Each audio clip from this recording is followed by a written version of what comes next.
Starting off class with reverse bear, hands gripping the edges of the carriage, toes on that front platform facing the back of your microformer. So with the tabletop back, you're going to be bending your knees in as the carriage is coming backwards, and then you're slowly extending your legs right back out into that high plank. So make sure the hips are aligned with your shoulders the entire time, and you want to make sure that this is not in your wrist. So I want you to roll your knuckles down, so knuckles should be facing the floor, and you're using the strength of your lats, your rotator cuffs, to lift yourself up away from that carriage. So big inhale through your nose, slowly extending out. Big exhale, loading your abs, loading your lats. So keep that breathing going. And I also want you to release any tension in your facial muscles, in your upper traps, and you want to be creating tension in your upper abs, in your lower abs, and in your deep abdominal muscles. So we're just getting this started, Heartbreaker. Getting your core ready for the rest of this class.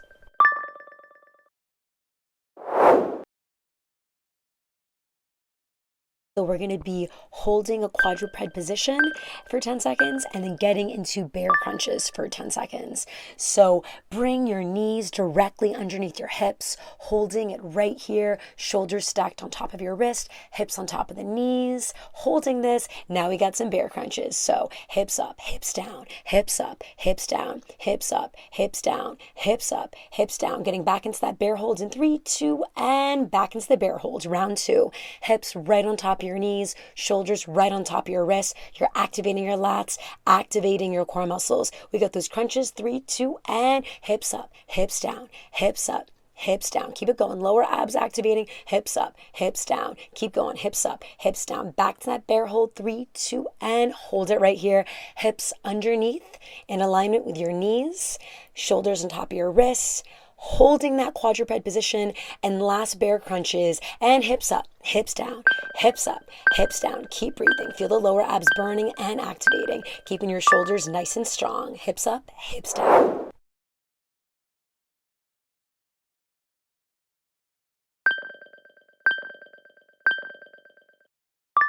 Now drop your forearms on the carriage, toes are still on that front platform. With a neutral spine, you're going to be piking up your hips while maintaining your shoulders stacked on top of your elbows. Your fingers are gripping the edges of the carriage, and as you pike up your hips, your neck is following what your spine is doing. So you want to be creating tension in your lats, creating tension in your core muscles. So to do that, it's going to be all about your breathing. So big inhale through your nose. Big, powerful exhale out through your mouth, squeezing your abs in. So every single time you exhale, I want you to squeeze your abs. Imagine all your millions of core muscle fibers are sucking in that carriage as you pike up your hips. And then with control, you're slowly lowering your hips right back down into the plank. If this is too much, you can always drop this down to your knees and do the same move on the knees. Now come up onto your palms, plank hold on your palms. We're prepping for some leg lifts. So squeezing the carriage, lower abs engaged, and then you're going to be lifting up your right leg, then dropping it, lifting up your left leg, then dropping it. I really want you to feel your lower abs engaging and squeezing as your lower abs guide up your legs, and your lower abs slowly lower the left leg down, your lower abs slowly lower the right leg down. So really making that connection with your core to prep for our lunges coming up very soon. Make sure your feet are flexed the entire time, and I want you to be keeping your knuckles rolled down towards the floor. Coming into spoon now. So hands on the high bars, heels are up against your carriage. You are pushing your arms into your high bars, and you're going to be slowly lifting your hips backwards towards the ceiling as far as possible, and then resisting back forward until the hips are in line with your arms. So your shoulders are dropped, you're pushing the bars away, so your knuckles should be facing the floor, and you're floating your hips up just like you would in an L sit, and you're scooping your lower abs in. So this exercise actually helps strengthen your wrist. You're also strengthening your triceps, your lats, your big back muscles, your lower abs, your psoas, and your mid to low traps. This is such an effective exercise. I know it's so challenging, but keep it going, Heartbreaker. Know that every time you do this move, you will get stronger and better at it.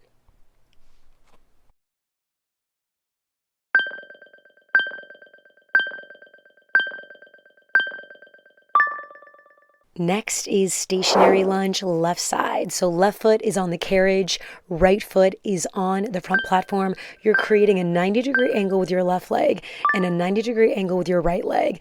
And then you're lowering your right knee down towards the floor.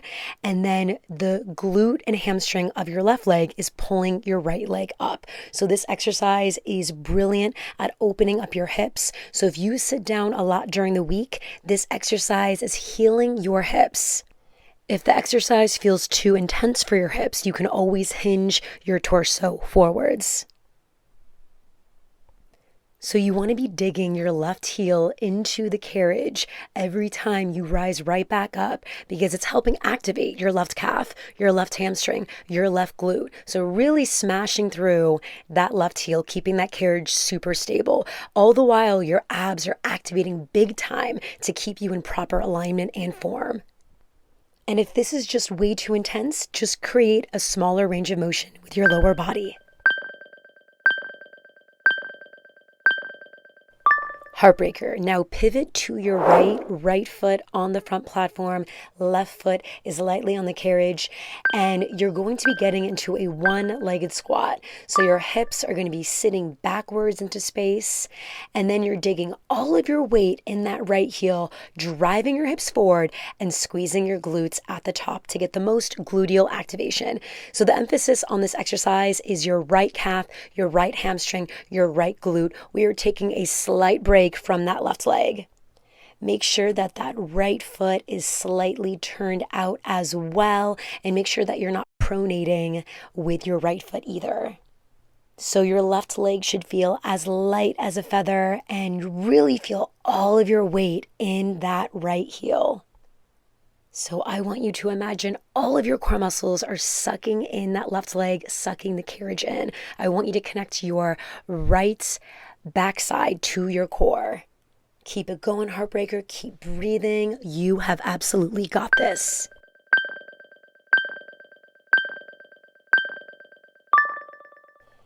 Now you're pivoting all the way back, and left foot is on the carriage, right toe is now on the front platform, getting into our escalator lunge. So let's say 95% of your weight is in that left heel with your left toes all the way down, and your right leg is as light as a feather.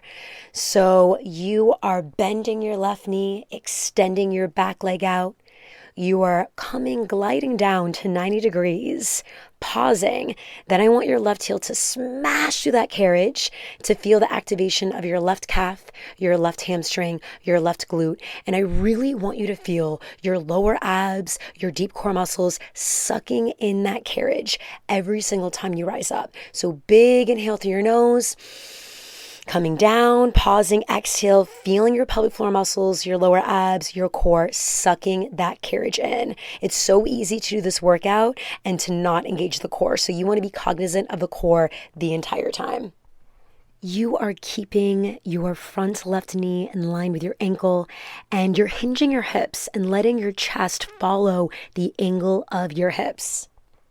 You are keeping your back heel elevated, and again, all of that weight is in that left heel.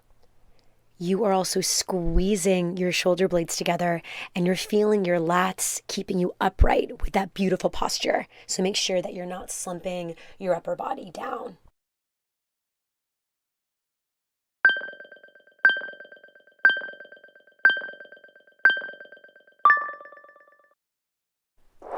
Now you are taking a complete 180 turn. Right foot is on the front platform. Left foot is on the carriage. Feet are hip distance apart. 95% of your weight is in that right heel. And you're bending your right knee, extending your left leg out. pausing at 90 degrees. Then I want your right heel to smash through the front platform as you feel your lower abs, pelvic floor muscles sucking the carriage in as you rise to standing. Make sure your hips are squared off as well. It's super easy in any of the lunges we do on the micro that back hip will open up. So you really want to be vigilant about drawing that right hip back and pulling that left hip forward. So when it comes to the alignment, you want your shoulder, hip, back knee, and back heel to be aligned the entire time. So keep that line really beautiful. I am using a pole in this video. So I use the pole to really make sure that I'm maintaining that tension behind my right leg. So typically if I don't use a pole, I'm going to feel it in my hip flexors. So I really urge you to maybe use a Swiffer, use a wall to really load the back of your leg and to really give your core that ability and capability to activate. So reminder to squeeze your shoulder blades together, keep your chest very open. If you are slumped over with your torso, your core won't be activating as much as it could be. So shoulders roll.